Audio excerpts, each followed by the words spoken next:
أعوذ بالله من الشيطان الرجيم. بسم الله الرحمن الرحيم. ربنا إنك من تدخل النار فقد أخزيته وما للظالمين من أنصار. ربنا إننا سمعنا مناديا ينادي للإيمان أن آمنوا بربكم فآمنا. ربنا فاغفر لنا ذنوبنا وكفر عنا سيئاتنا وتوفنا مع الأبرار.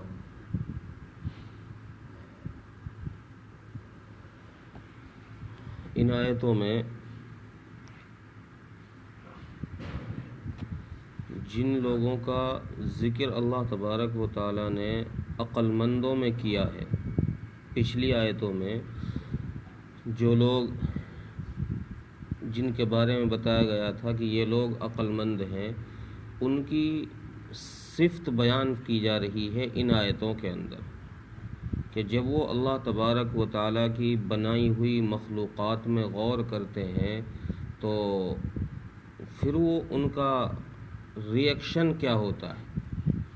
وہ اس مخلوقات میں غور کرنے کے بعد گویا رب کی ذات کو تسلیم کرتے ہیں، مانتے ہیں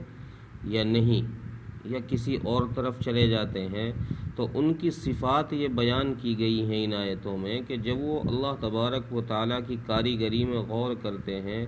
پھر اس سے وہ اپنے رب کو پہچان کر اس سے دعائیں کرتے ہیں۔ دعا کیا کرتے ہیں؟ ربنا انک من تدخل النار فقد اخزیتہ، کہ اے ہمارے رب، بے شک آپ نے جس کو جہنم میں داخل کر دیا اس کو رسوا کر دیا، تو ہمارے ساتھ یہ معاملہ نہ کرنا۔ تیری ذات بڑی ہے، تو با اختیار ہے، تو ہم تجھ سے یہ دعا کرتے ہیں کہ جن لوگوں کو تو رسوا کرے گا ان کو کوئی بچا نہیں سکے گا، اس لیے ہم آپ سے یہ درخواست کرتے ہیں کہ ہم کو ایسے لوگوں میں شامل نہ کرنا جن کو تو جہنم میں داخل کر رہا ہو۔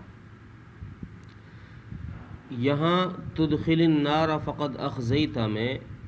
ایک اشکال یہ پیدا ہوتا ہے کہ قرآن کریم میں ایک دوسری جگہ پر اللہ تبارک و تعالیٰ نے یہ فرمایا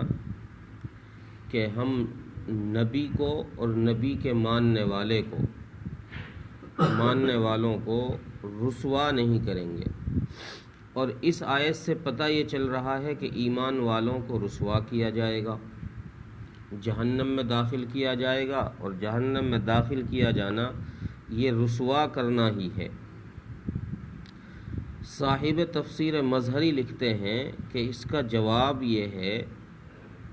ورنہ تو ان دونوں آیتوں میں تضاد آ جائے گا،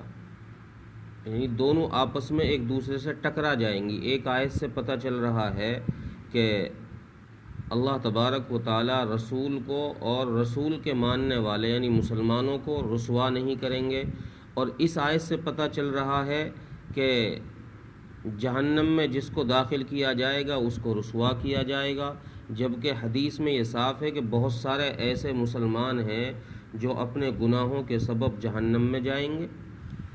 تو گویا اس سے لازم آ رہا ہے کہ کچھ مسلمانوں کو رسوا کیا جائے گا۔ تو صاحب تفسیر مظہری لکھتے ہیں کہ اس کا جواب یہ ہے کہ یا تو اس سے مراد یہ ہے کہ من تدخل النار فقد اخزیتہ سے وہ لوگ مراد ہیں کہ جو ہمیشہ جہنم میں ہی رہیں گے،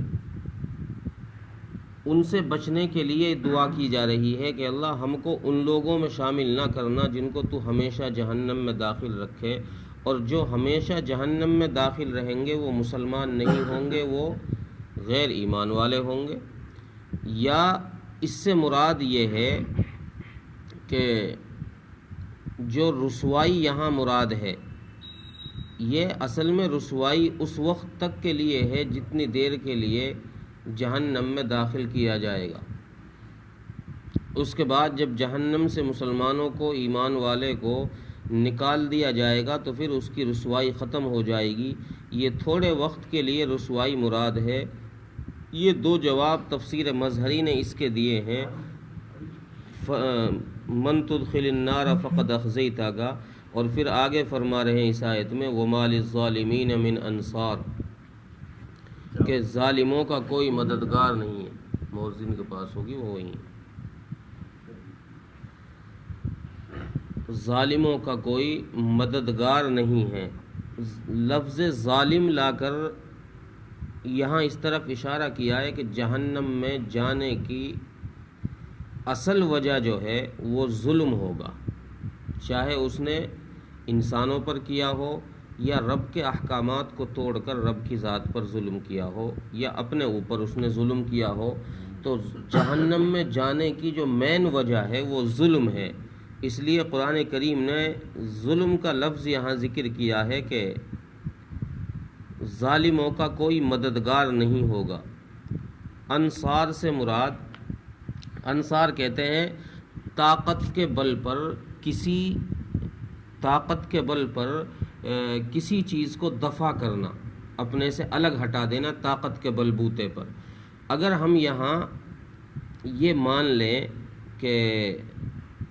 طاقت کے بل بوتے پر کوئی کسی چیز کو ہٹا دیا جائے گا تو اس سے اللہ تبارک و تعالیٰ کے سامنے، قہار کے سامنے کسی اور کی بڑی طاقت کا ماننا لازم پڑے گا،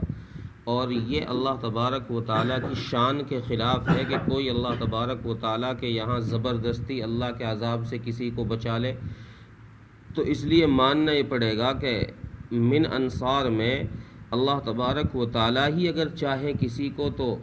ہٹا سکتے ہیں، بچا سکتے ہیں عذاب سے، ورنہ کوئی اور ایسا نہیں ہوگا جو اپنی طاقت کے بل بوتے پر اللہ تبارک و تعالیٰ سے کسی کو عذاب سے نجات دلا دے۔ یہاں مدد مراد ہے کہ مدد نہیں ہوگی ظالموں کی، لیکن شفاعت کی نفی نہیں ہے۔ اس سے شفاعت کوئی کر سکتا ہے کسی گنہگار کے لیے، تو اس کی شفاعت کے ذریعے سے اللہ تبارک و تعالیٰ کسی بھی گنہگار کو معاف کر سکتے ہیں، جہنم سے بچا سکتے ہیں۔ صرف یہاں جو نفی کی گئی ہے وہ طاقت کے بلبوتے پر کی گئی ہے کہ کوئی مدد کرنے والا نہیں ہوگا کہ میں اپنی پاور سے اللہ کے عذاب سے اس کو بچا لوں،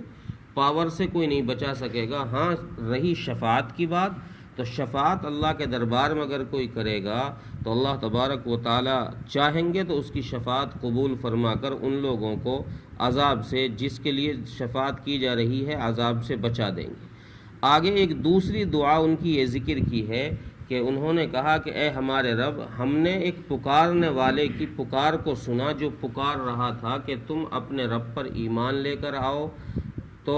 ہم نے اس کی پکار کو مانتے ہوئے ایمان قبول کر لیا اور ہم ایمان لے کر آئے۔ اب یہاں پکارنے والے سے کون مراد ہے؟ منادی سے مراد کون ہے؟ تو بلکہ اکثر مفسرین نے لکھا ہے کہ یہاں پکارنے والے سے مراد رسول اللہ صلی اللہ علیہ وسلم کی ذات گرامی۔ بعض مفسرین کہتے ہیں کہ اگر رسول کی ذات کو مانا جائے کہ رسول یہاں مراد ہیں، ہمارے نبی حضرت محمد صلی اللہ علیہ وسلم مراد ہیں، تو پھر اس میں یہ چیز آئے گی کہ اللہ کے نبی صلی اللہ علیہ وسلم تو کچھ لوگوں نے دیکھے ہیں، کچھ کے سامنے آپ رہے ہیں، باقی جو لوگ آپ کو نہیں دیکھ سکے ہیں تو پھر ان کا کیا ہوگا؟ ان کے لیے تو یہ بات نہیں آئے گی کہ انہوں نے پکارنے والے کی پکار کو سنا۔ اس لیے وہ کہتے ہیں کہ اس سے مراد قرآن کریم ہے، اس سے مراد پکارنے والے سے مراد قرآن کریم ہے جو قیامت تک رہے گا۔ تو قرآن کریم نے جو بات کہی گئی ہے وہ لوگوں نے جب بھی کوئی مانے گا تو گویا وہ قرآن کریم کی پکار کو مان رہا ہے اور اس کے کہنے پر ایمان لے کر آ رہا ہے۔ لیکن جو لوگ کہتے ہیں کہ رسول اللہ صلی اللہ علیہ وسلم اس سے مراد ہیں، تو وہ کہتے ہیں کہ رسول اللہ صلی اللہ علیہ وسلم اگرچہ دنیا سے پردہ فرما گئے ہیں، لیکن کسی شخص کی بات اگر تواتر کے ساتھ، تواتر کا مطلب ہوتا ہے لگاتار بیچ میں کوئی ایسا غلط آدمی نہ ہو یا بیچ میں اس بات کا کانٹیکٹ ٹوٹے نہیں، تواتر کے ساتھ صحیح لوگوں کے ذریعے سے وہ بات اگر آگے تک پہنچ رہی ہے تو گویا یہ سمجھا جائے گا کہ یہ وہی شخص کہہ رہا ہے جس کی یہ بات۔ تو تو رسول اللہ صلی اللہ علیہ وسلم کے پیغام تواتر کے ساتھ امت تک پہنچ رہا ہے، ہم تک پہنچا ہے، اب آگے تک بھی پہنچے گا اور قیامت تک یہ سلسلہ چلتا رہے گا۔ تو اس سے گویا کہ یہ ثابت ہوا کہ رسول اللہ صلی اللہ علیہ وسلم ہی سے ہی لوگوں نے سنا ہے، آپ ہی کی بات لوگوں کے کان میں پہنچی ہے، آپ کے ذریعے سے ہی۔ تو اس لیے یہاں رسول اللہ صلی اللہ علیہ وسلم اس سے مراد ہیں۔ تو ان لوگوں نے یہ کہا، جو عقل مند لوگ ہیں ان کی اس دعا کا ذکر یہاں کیا گیا، تو انہوں نے کہا کہ ہم ایمان لے کر آئے ہیں اپنے رب پر۔ پھر آگے ذکر ہے کہ اے ہمارے رب، ہمارے گناہوں کو معاف فرما اور ہماری سیئات کو درگزر فرما۔ یہاں دو چیزیں ذکر فرمائی ہیں، ایک تو گناہوں کا ذکر ہے کہ گناہ معاف فرما، اور دوسرے سیئات۔ فاغفر لنا ذنوبنا میں تو کبیرہ گناہ مراد ہیں کہ اللہ ہم سے جو کبیرہ گناہ ہوئے ہیں ان کو معاف فرما دیجئے، اور کفر عنا سیئاتنا میں یہ وہ خطائیں مراد ہیں جو صغیرہ ہیں، جن کا بہت سی دفعہ انسان کو پتہ بھی نہیں چلتا کہ گناہ کر دیا۔ تو نیک لوگوں کی یہ صفت بیان کی گئی کہ اللہ تبارک و تعالیٰ کی کاریگری میں، اس کی مخلوقات میں غور کرنے کے بعد ان کی زبان سے رب کریم کے دربار میں یہ دعائیں نکلتی ہیں، اور یہ کہتے ہیں کہ ہمارے رب ہمارے گناہوں کو بھی معاف فرما دے اور ہماری سیئات کو بھی درگزر فرما دے۔ اور پھر آخر میں فرمایا وَتَوَفَّنَا مَعَ الْأَبْرَارِ، اور ہم کو نیک لوگوں میں، اور ہماری وفات نیک لوگوں کے ساتھ کرنا، ہم کو دنیا سے جب اٹھائے تو ہم کو نیک لوگوں میں شامل کر دینا۔ اگرچہ ہم خود نیک نہیں ہیں، عاجزی کے طور پر انسان یہ کہتا ہے کہ بھئی میں تو کچھ نہیں ہوں، لیکن اگر اللہ کا فضل ہو گیا تو اللہ معاف کر دیں گے، اللہ نیک بندوں میں شامل کر دیں گے۔ تو یہی بات انہوں نے کہی ہے کہ ہم ویسے تو نیک نہیں ہیں، لیکن اگر اللہ فضل فرمائے گا تو جو اس کی نظر میں نیک بندے ہیں ان میں ہمیں شامل کر دے گا، تو ہم بھی نیک بن جائیں گے۔ ترجمہ دیکھیں، ربنا انک من تدخل النار فقد اخزیتہ، اے ہمارے رب، بے شک آپ جس کو جہنم میں داخل کر دیں وہ رسوا ہو گیا۔ وما للظالمین من انصار، اور ظالموں کا کوئی مددگار نہیں ہوگا۔ ربنا اننا سمعنا منادیا ینادی للایمان ان آمنوا بربکم فآمنا، اے ہمارے رب، ہم نے ایک پکارنے والے کی پکار کو سنا، جو پکار رہا تھا، جو ندا دے رہا تھا کہ ایمان،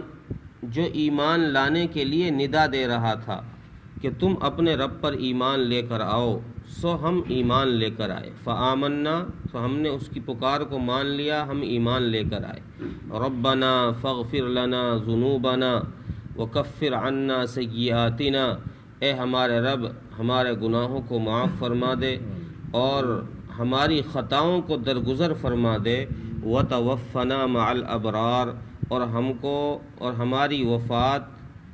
نیک لوگوں کے ساتھ کرنا۔ اللہ تعالیٰ عمل کی توفیق۔